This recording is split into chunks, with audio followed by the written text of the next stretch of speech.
JTBC가 최순실 태블릿 PC를 보도한 지 3년 반이 지났지만 태블릿 PC가 조작됐다는 가짜 뉴스들은 지금까지 이어지고 있습니다. 태블릿 PC 조작설은 이미 과학적 검증을 통해 사실이 아닌 걸로 밝혀졌습니다. 하지만 구구 매체들은 물론 일부 주요 언론도 관련 의혹을 제기해왔습니다. 최근 법원이 JTBC의 태블릿 PC 조작설을 제기한 조선일보와 월간조선에 대해 관련 보도를 정정하라고 결정했습니다. 조선일보 측은 법원의 결정에 따라 정정 보도문을 실었고 JTBC의 명예가 훼손된 점에 대해서도 깊은 유감의 뜻을 표했습니다. 먼저 전영희 기자입니다. 조선일보와 월간조선 홈페이지에 실린 정정 보도문입니다. 2017년 10월 월간조선 기사와 조선일보 문갑식의 세상 읽기 기사를 바로잡는다는 내용입니다.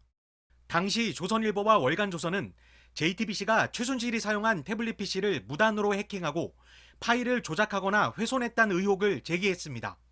하지만 JTBC가 조선일보에 제기한 정정보도 및 명예훼손 손해배상 재판 과정에서 이는 모두 사실이 아닌 것으로 밝혀졌습니다. 서울중앙지방법원은 지난달 23일 2년간의 재판 끝에 JTBC와 조선일보의 화해 권고 결정을 내리며 조선일보와 월간조선에 정정보도문을 게재하라고 결정했습니다. 조선일보 측은 정정보도문을 통해 JTBC 기자가 태블릿 PC의 이메일 아이디와 비밀번호를 해킹한 적이 없으며 JTBC가 무단으로 태블릿 PC 문서와 사진 파일을 만들었다 지웠다는 보도 내용도 사실이 아니라고 바로잡았습니다. JTBC 기자가 태블릿 PC 이메일 아이디와 비밀번호를 풀어 카카오톡, 이메일 등을 훼손할 대로 훼손했다는 보도도 사실과 다르다고 밝혔습니다. 특히 박근혜 전 대통령의 독일 드레스덴 연설문 등 태블릿 PC 일부 문건들이 JTBC가 입수하기 전에 열람된 흔적이 있다는 내용도 사실이 아닌 것으로 확인됐다고 정정했습니다. 조선일보 측은 법원의 화해 권고 결정문을 통해 조선일보가 사실과 다른 기사로 JTBC의 명예를 훼손한 데 대하여 JTBC에게 깊은 유감의 뜻을 표한다고 밝혔습니다. JTBC 전영입니다. 네, 취재기자와 좀 더 자세히 살펴보겠습니다.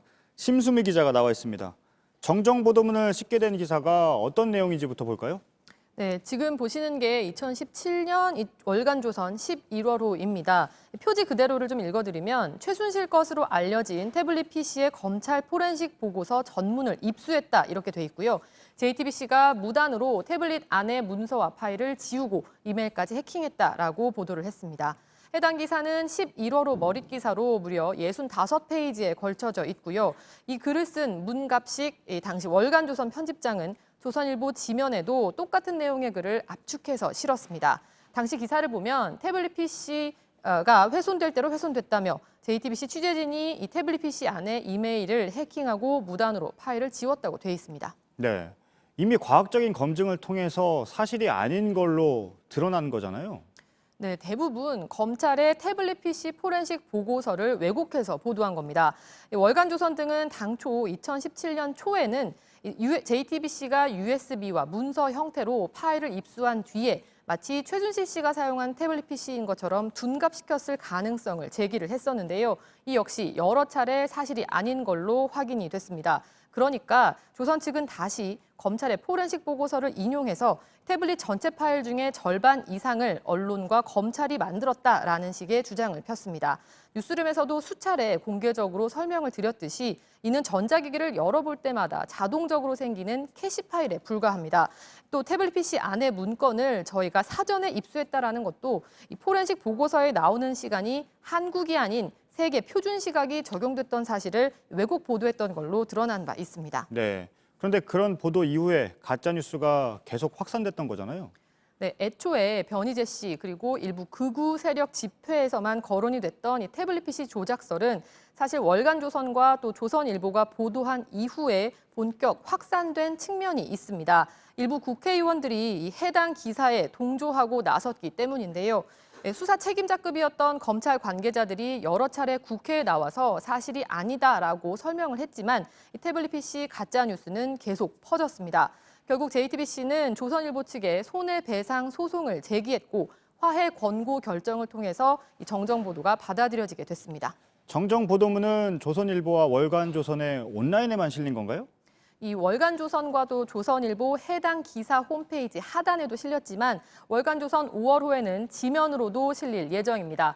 정정보도 내용을 보시면요. 기존에 제기되어 온 이 태블릿 PC 조작설뿐 아니라 태블릿 PC를 저희 취재진이 무단으로 가져왔다거나 또 그 안에 이메일을 해킹했다 이런 부분도 모두 사실이 아니라고 바로 잡았습니다.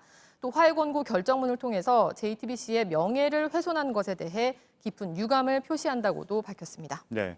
처음 의혹을 제기했던 변희재 씨에 대해서도 지금 소송이 진행되고 있죠. 어디까지 진행이 됐습니까? 네, 명예훼손 혐의가 모두 1심에서 인정이 돼서 징역 2년형을 선고받고 복역을 하다가 지난해 5월 보석으로 풀려나서 2심 재판을 받고 있습니다.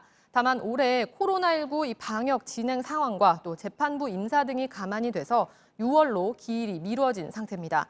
법원은 보석 조건으로 사건과 관련된 집회 시위에 참가하지 말라고 주문을 했었는데 변 씨는 석방이 되자마자 기자회견과 또 유튜브 방송을 통해서 태블릿 PC 조작설을 계속해서 유포하고 있습니다.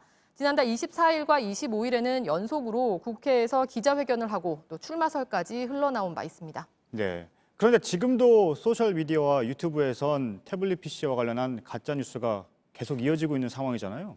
그렇습니다. 일부 소셜미디어와 유튜브에서 아직도 이 태블릿 PC 조작설이 마치 사실인 것처럼 퍼져 있습니다. 특히 최근 총선을 앞두고 더 기승을 부리고 있는 상황입니다. 모두 정치적인 이유로 좀 보이는데요. JTBC는 앞으로도 태블릿 PC 조작설에 대해 강력하게 대응해 나갈 방침입니다. 네, 잘 들었습니다. 심수미 기자였습니다.